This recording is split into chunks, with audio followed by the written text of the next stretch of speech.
A monarch passes away and is reincarnated as a baby into the past, but this time as a member of a commoner family. Determined to relive his life with the wisdom and power of a ruler, the memories of his previous life guide him as he grows up. His future is intricately tied to the choices he makes and the knowledge he brings from his previous life. The story begins with a modern-day king watching his life pass before his eyes. He has a philosophical moment in his last breath, and he is unaware of the cause of his death. He admits that, as a dominant king, he was wanted dead by a large number of people. As he has a near-death experience, he wonders about the cause of his death and considers the various ways his life could have ended. When at last he accepts his death and surrenders to fate, the light that was supposed to become dimmer and dimmer becomes brighter. He is startled to hear an unexpected voice say, "Congratulations, sir and madam. He's a healthy boy." Instead of the lights going out, the king awakens to find that he has been reborn and has given birth to a new family. He notices a couple who appear to be his new parents looking at him with affection and love in their eyes. Despite the fact that he is a newborn, he retains consciousness and memories from his previous life. As his father and mother interpret how their baby boy resembles both of them in characteristics, the baby understands their language and takes a liking to his mother. He analyzes his father's facial structure and concludes that he is a strict and serious man with a poor mind. When he notices his surroundings, he realizes he's been reborn in a much more archaic era. However, he is grateful to have been born into a loving family. His mother Alice is a kind lady who wields considerable power over family decisions, and his father Ray is a dependable and charismatic man. Despite his gratitude for the new circumstances, his life appears to be fraught with difficulties as a result of his inability to use his limbs at will. Days pass, and every time he goes out with his mother, Alice, he learns something new about the new world. After a few months, Art, the young baby, wonders about his achievements as a king in his previous life. He had many accomplishments, such as leading armies and defeating many countries. However, the achievement he was most proud of as a baby was his ability to crawl. As a baby, he takes his first crawling steps, and both Ray and Alice carefully observe him as he moves forward slowly. When he runs into a mirror, he sees himself for the first time. He sees a beautiful, adorable baby in front of him and immediately perceives his future looks, pitying the girls for being at the mercy of his killer looks. Alice adores her young Art and takes him to bed. As Alice leaves the room, young Art pretends to be asleep and immediately opens his eyes. He gets out of bed quickly but carefully and crawls to the study room, knowing that Alice will come to check on him in bed in an hour. He feels a sense of accomplishment after making it to the study room every night. He makes an effort to learn about the new world and learns that the continent Dicathan, where he was born, is divided into three major kingdoms: Eleanor, the elven kingdom deep in the forest; Darv, the vast underground kingdom and home of the dwarves; and Sapin, the most populated region, the human kingdom. With that, he discovers that the monarchy in the new world is inherited rather than earned. In contrast to his past life where the emphasis was on ki, a life force that exists solely within the body, he now realizes that this world revolves around mana, a comparable force that is found everywhere in the environment. He ignores his diaper rash and continues reading. Afterward, he comes across two prevalent techniques for controlling mana. The first one, augmenting, involves mages imbuing their bodies with mana, resulting in remarkable strength, defense, and agility. Meanwhile, conjuring, the second method, allows conjurers to discharge mana externally, granting them the ability to manipulate their environment as they see fit. Art practices meditation and detects the mana fragments dispersed within his body, making notable progress until Alice discovers him and he realizes that he has already dirted his diaper. 2 years fly by quickly, and Alice takes a moment to reflect on Art's progress. She recalls how Art has shown a greater interest in weapons and magic rather than typical toys, and has been making intellectual gains. Alice is, however, concerned about Art's eagerness to learn combat techniques even before he can stand properly on his own, making it essential for her to keep a careful eye on him every day. Despite this, Alice is even more impressed by Art's habit of sneaking into the study room, which is not something most kids his age do. As the days pass, Art observes his father, Ray, chanting some words and then focusing intently.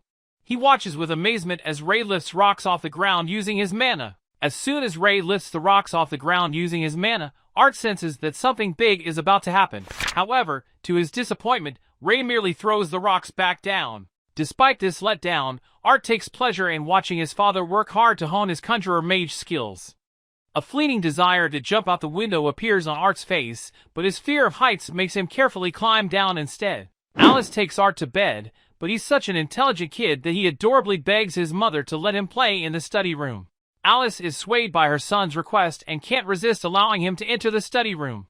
She watches with a smile as her young, nerdy son studies, but her peace is short-lived as she hears a crash. She realizes that Ray has knocked down another tree while training. As Alice leaves to deal with the situation, Art begins meditating, hoping to form his mana core.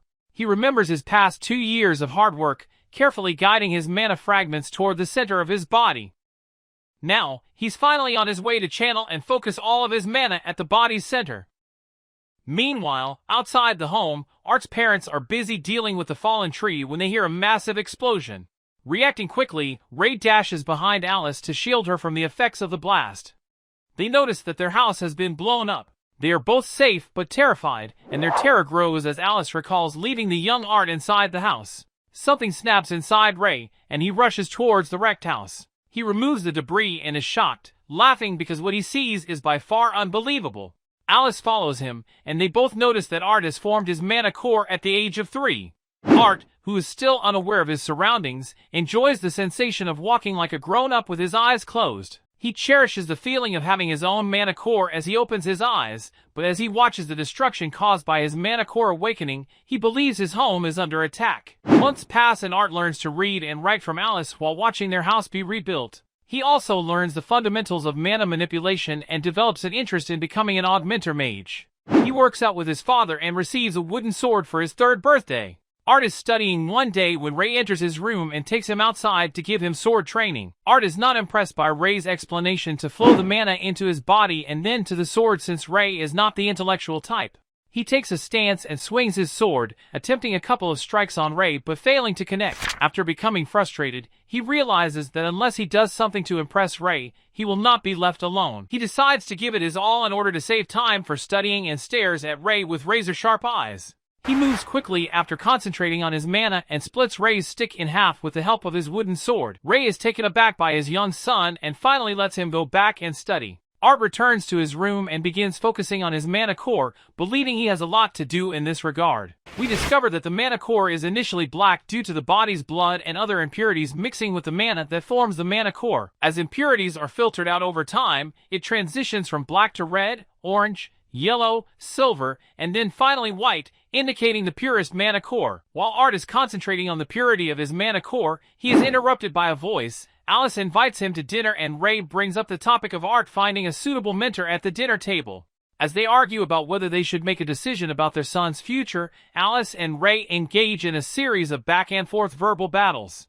Alice objects and lashes out at Ray, telling him that Art is still a 4-year-old child, and directing him to teach Art instead. Ray counters that he is afraid of holding back Art because he is such a mana-manipulating prodigy at such a young age. They are still debating whether to send their child to a distant city to find a good mentor when Ray abruptly inquires about Art's thoughts on the subject. As they both look at him with puzzled expressions, Art suggests that they all move to that city and live together, which first cracks them both up into laughter, but makes them admire Art's intelligent decision.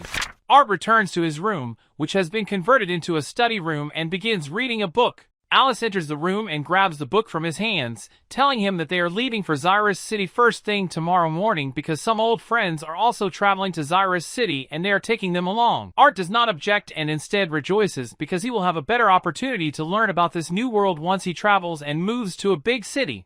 He departs with his parents and meets their friends, Adam the Augmenter, Angela the Conjurer Mage, Durden the other Conjurer, Helen the Augmenter Archer, and another shy girl who keeps her distance. They set out on their 3-week journey, easily fighting off dangerous animals along the way. When they are setting up camp one night, Adam becomes curious about Art awakening his mana core at the age of 3 and expresses his desire to have a friendly sparring match with young Art, who is just over 4 years old. As Ray permits the duel, Art tries to communicate with him through gestures in an attempt to get out of the unnecessary situation but finds it futile. He then focuses on his opponent, channeling his mana, and dashes toward Adam, having no choice but to engage in a sparring match. Adam thrusts his sword spear in front of him to deflect the attack, only to find Art behind him the next moment. Art charges his sword with mana but misses his attack due to his immature body. Adam swings his spear at Art, who miraculously ducks under, and Art gains dominance for a brief moment. Art then blocks a few more swings before colliding with Adam with a closed mana-charged weapon, making both push back harder because of the impact and causing Art to lose his balance and end the fight. Everyone begins to admire Art's incredible agility but fails to grasp the concept behind it. Follow if you want to zap into the latest anime trends and subscribe so you never miss any update from us.